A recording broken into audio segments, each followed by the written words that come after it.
Boker Tov. Alors, le shiur, il est une Nishmat Daniel ben Jean Veil. Nishmato Began Eden et de Sivan ben Moshe Veil. Nishmatam Began Eden. Alors, messieurs, vu qu'on a une chazara exceptionnelle aujourd'hui de Rabbi Rudi, on va être succinct mais puissant ce matin. Puissant, messieurs. Omer appelé Yoetz. Vetanenan, il y a écrit dans Pirkei Avot, Oy laem la briot mi elbona shel Torah. Malheur à la création de Dieu, de la honte qu'ils font à la Torah. Mi elbona shel Torah. On peut faire honte à la Torah. Comme on peut faire honte à sa femme, puisqu'on avait dit que la Torah, c'est le féminin. Le féminin, c'est la Torah. Et si tu veux savoir ton niveau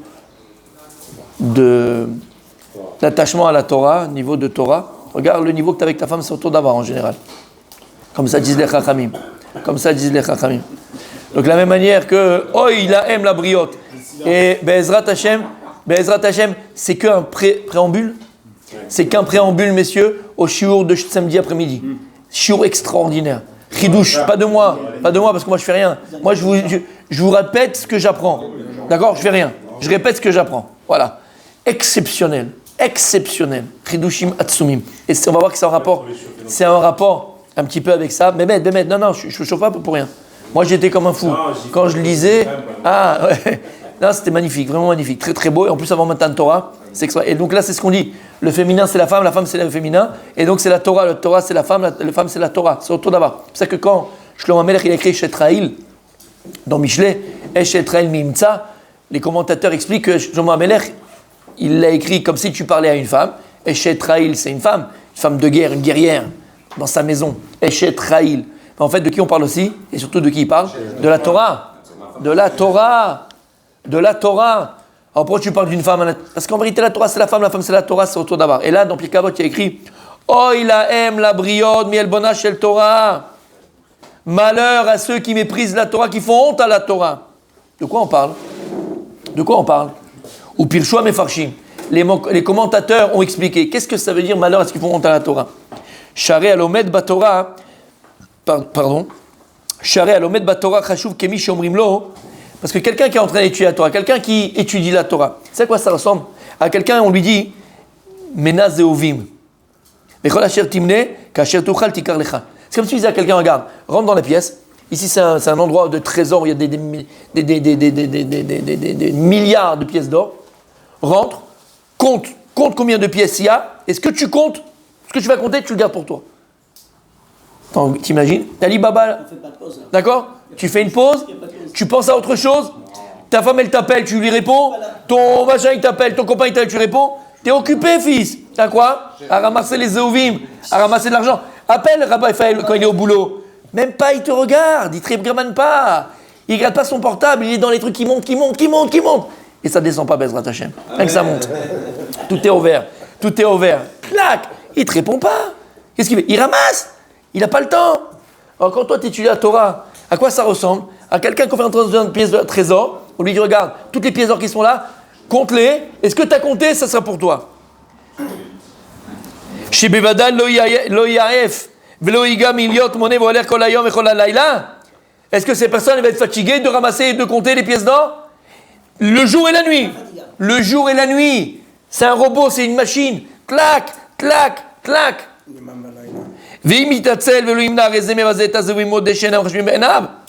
Il dit, mais si tu rentres dedans et tu vois le type en train de s'allonger et fumer une petite cigarette et boire son cocktail, et il n'est pas en train de ramasser de l'argent, finalement pour lui, qu'est-ce qu'il fait? Il méprise.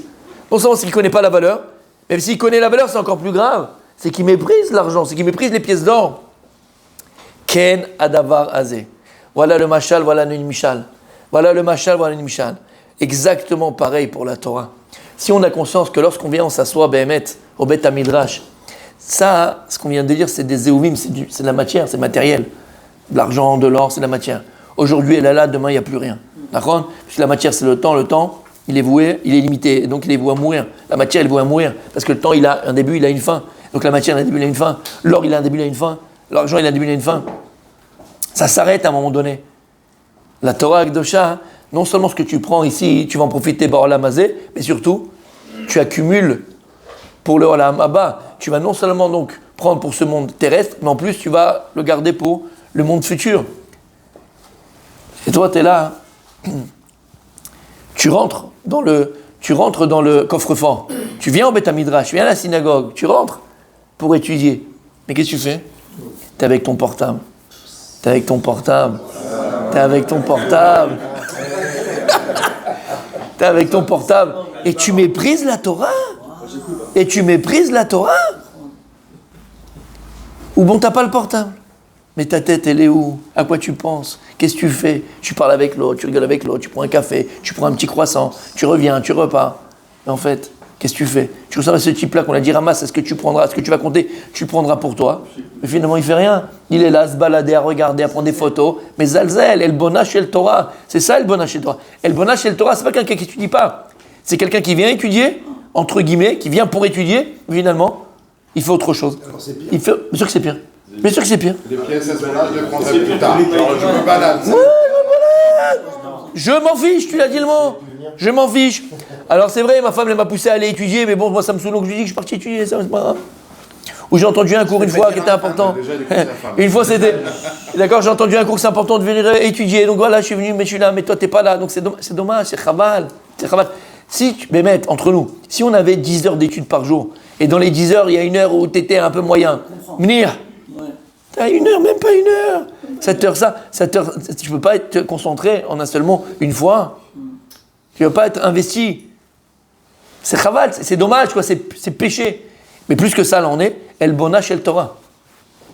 Entre guillemets, je sais que vous avez bien les remazim, les allusions. Comme on a dit, la Torah c'est la femme c'est la Torah. C'est comme si maintenant ta femme, c'est le soir de son mikvé, elle est là, blainara. Vous savez le travail que c'est pour une femme dans le mikvé? Moi, ça m'a toujours émerveillé. Mais comment la Torah, elle vient et elle fait attention au couple. Elle doit faire, mais dans les plus petits détails, d'accord, au niveau de son corps, elle doit être parfaite. Pas qu'il y ait khatsitsa. Comment khatsitsa? Séparation. Non, de séparation entre son corps et l'eau du mikvé. Donc elle doit vraiment, tous les ongles, dans les cheveux, dans les machins. Elle se fait parfaite. Alors, pour la mitzvah, mais pour qui? Pour son mari. Donc c'est comme si ta femme, le soir du mikvé, d'accord, elle s'est fait parfaite pour toi, parfumée, elle est belle, elle se met sur son 30, elle se met sur son 31, d'accord, elle est belle, maquillée, elle est là, d'accord, bien sûr c'est du vécu, ok, elle est là, elle se met avec des pétales de rose, je te dis pas dans quelle tenue, sur le lit, elle t'attend dans la chambre nuptiale, d'accord, elle est là, toi tu rentres comme un bœuf, d'accord. Tu t'assois, tu dis attends 2 minutes, je finis le match de Roland Garros, voilà si tu veux, d'accord? Attends, ce qu'on avait dit, attends, j'attends la pub, d'accord? Mais c'est exactement ça, c'est le bonne que c'est pour une femme, c'est la honte que tu fais à ta femme, c'est le mépris que c'est pour une femme alors qu'elle s'est fait belle, qu'elle t'attendait, qu'elle est voulu, et toi tu viens et tu fais autre chose, mais quel mépris, quelle honte! Les Abdil, autour d'avoir avec la Torah Akdosha, la Torah elle s'est fait belle pour toi. La Torah, elle est là, la Torah, elle t'attend. Torah Tsivalon Moshe Morasha Keilat Yaakov Al Tikre Morasha la Meurasa. La Torah, c'est ta fiancée, la Torah, c'est ta femme. Eshetra El Nimsa. La Torah, elle est belle, la Torah, elle se fait belle pour toi. La Torah, qu'une chose, que tu apprends à la connaître, comme n'importe quelle femme d'ailleurs. C'est d'accord? Attends qu'on la connaisse, qu'on la fasse. L'attention qu'on a pour elle. Et tu la laisses comme ça de côté, la Torah. Alors que tu es là, on ne parle pas que tu n'es pas là. Elle est là, la Torah. Sur un plateau d'argent, on te la donne. Et toi, tu n'es pas là. Ouais, ça me saoule, ouais, je comprends pas, ouais, c'est ceci. Casse-toi la tête. Et donc, il termine, le Rav, il dit comme ça. Veot pirchou chez le bon. Alors, ça, c'est le premier pirouche. Deuxième pirouche, deuxième explication. Chez le bon à Torah où? Alors, quelle est la honte que l'on fait à la Torah Chadesham? Ah, ben oui. Share kol mi she'eno osek baTorah nikra nazouf. Toute personne qui n'étudie pas la Torah, il est appelé nazouf. Nazouf?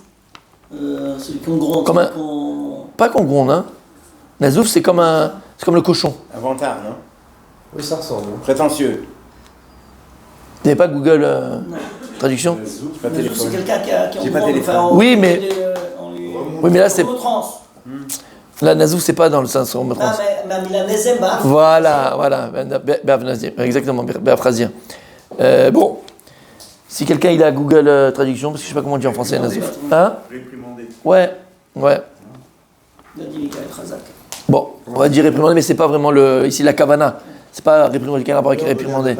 Réprimandable. Ça se dit réprimandable? Ouais. Réprimandable peut-être. Vézé, on va voir pourquoi. Nazouf, regardez. Kolkach haTorah meusa be'enav shemitratze liot nazouf. Tellement que pour lui, la Torah, elle est meusa, parce que quand tu viens, la Torah, elle est sur un plateau d'argent. Et toi, maintenant, tu étudies pas alors que tu pourrais étudier alors que tu es là. D'accord? Qu'est-ce que tu montres? La Torah, elle est meusa, c'est-à-dire que tu as un dégoût, c'est un dégoût de la Torah. Comme ici. Est-ce qu'il le rabbin, il est payé pour ça? Il parle et toi, tu t'en vas, tu sors. C'est péché. C'est dommage, c'est baltachrit. Donc quand il y a un Dvar Torah et toi, tu sors au moment où le rabbi parle ou il y a quelqu'un qui parle, qu'est-ce que tu montres? Que la Torah, elle est meusa. La Torah, c'est comme si tu avais un dégoût, je ne peux pas écouter. Qu'est-ce qu'elle dit là? Qu'est-ce qu'il dit à Kadosh Baruch Hu? Kol amonea atzmo bidivre Torah, gam tfilato toeva. Il dit à Kadosh Baruch Hu, tout celui qui s'empêche d'écouter, pas qui ne peut pas, qui s'empêche. C'est-à-dire que là, il y a quelqu'un qui parle de Torah, et tu sors, à ce moment-là, ça te saoule. Gam tfilato toeva, ta prière, c'est une abomination pour Kadosh Baruch Hu. Ça veut dire quoi? Mida keneged mida. T'as pas voulu m'entendre? Ah, moi aussi, je t'écoute pas. Non, tu veux pas m'écouter? Moi, je t'écoute pas. Non, mais des fois, c'est l'orateur Je vais te dire. Je vais te dire. Ça dit que je vais te dire. Des fois, on va dans ne pense pas. Il fait un cours de Torah. Ne pense pas à l'orateur. Pense à la honte de la Torah que tu fais. T'as compris ce que ça veut dire? Je te veux pas que tu es parti à un cours d'1 heure et que tu vas perdre ton temps. T'as la race qui monte. Il a fait. Des fois, ta femme, elle te parle, t'as pas envie de la claquer. Je rigole. C'est une blague. T'en peux plus. D'accord? T'en peux plus. Mais qu'est-ce que tu fais? Comme t'as peur des conséquences, voilà. Pourquoi tu sors pas? Parce que tu sais que tu prends une tira après. D'accord? Alors qu'est-ce que tu fais? Tu restes. Ça te saoule, ça te truc. Elle te parle de son collant qui s'est filé quand elle est sortie machin pendant une demi-heure. Ça te saoule, c'est dur, Nachon. Des fois, elle te parle de choses qui sont ça te saoule. Bon, ça dit, des fois, ça te saoule, d'accord? Ta femme, quand elle te parle, Mechila, tout le monde, ça arrive. De trucs, tu dis, mais bon, en tant qu'homme, toi, c'est cartésien, machin, te parle de le tubchi qui a fait des trucs, il a fait des trucs, qui a mis des trucs. Oui, on s'en fout, quoi. Mais t'es là et t'écoutes. Mais t'écoutes. Eh ben, c'est pareil, la Torah, bébé. Je ne parle pas d'un cours d'1 heure. Tu vas pas perdre ton temps, tu vois qu'il n'y a rien, machin, tu fais, je suis désolé, j'ai un truc à faire, et tu dis, je suis désolé. Tu ne parles pas comme un voleur. Tu ne parles pas comme si la Torah, elle est méprisable. Tu dis, excusez-moi, j'ai un coup de fil, je suis vraiment... Tu trouves quelque chose. Lama, pour pas faire honte à la Torah. D'abord, Ben Adam Lachavero, le type peut avoir honte, tu t'en parles comme ça. Tu peux faire honte à quelqu'un. Elle bonne chez l'Acherim, faire honte à quelqu'un. Il vaut mieux se jeter dans les fournaises que de faire honte à quelqu'un. Toi, tu vas, tu pars et tout ça. Combien de fois des gens, ils ont eu honte parce que les gens, ils sont partis où ils voient que les gens... C'est honteux. C'est honteux. Alors tu prends sur toi. Parce que toi, quand tu parles, c'est toujours intéressant ce que tu dis. Non, des fois, c'est pas intéressant. Les gens, ils subissent. Eh ben, c'est pareil. Soit c'est intéressant, mais ils s'en foutent. Soit c'est pas intéressant et ils s'en foutent pas. Mais dans les deux cas, des fois, tu saoules quelqu'un. Eh ben voilà. Et ils le font par politesse. Ils t'écoutent. Eh ben, c'est pareil. Mida kane mida. Et donc là, il dit le Rav ici. Nazouf ici, c'est encore, c'est dans le sens aussi méprisable, mais c'est pas réprimandé ici. Donc, si la Torah elle est tellement, entre guillemets, elle le dégoûte que cette personne, je me suis dit, Nazouf, d'aïnou, menoudé.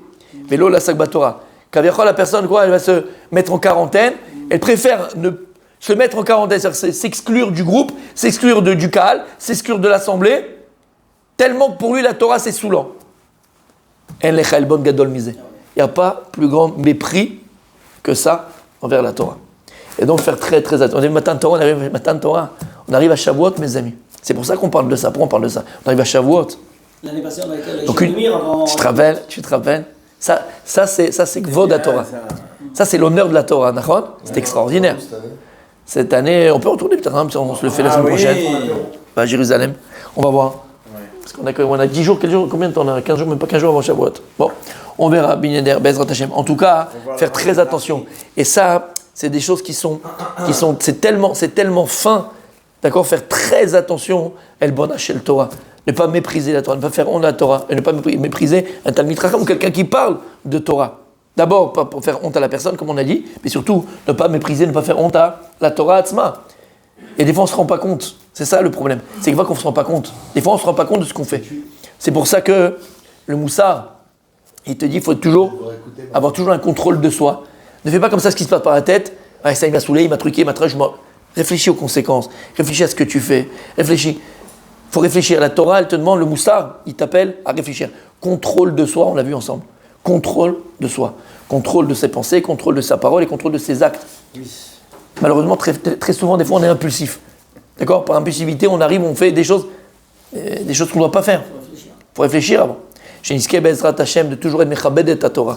D'arriver à honorer Behemet la Torah. Honorer Behemet la Torah. Et ceux qui représentent la Torah, Rabbi Daniel, Rabbi Moshe, d'accord? Ceux qui représentent la Torah, c'est partie de la Torah.